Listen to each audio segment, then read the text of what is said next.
how to find Facebook accounts or friends near me. So if you want to find the friends near you or the Facebook accounts, then this video might be helpful for you. So make sure to watch the video till the end and subscribe to our channel for more videos like this. Now let's get into the video.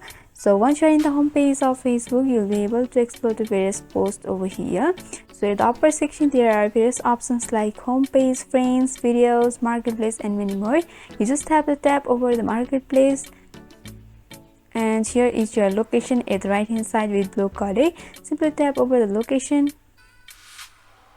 and in this section you have to set the locations of yours by adjusting the map like this.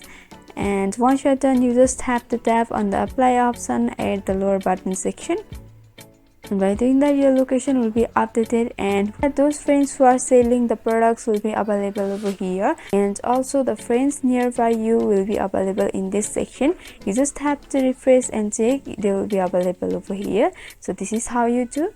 So I hope this video was helpful. If you have got any queries regarding this video, then you can mention down below in the comment section. Thanks for watching.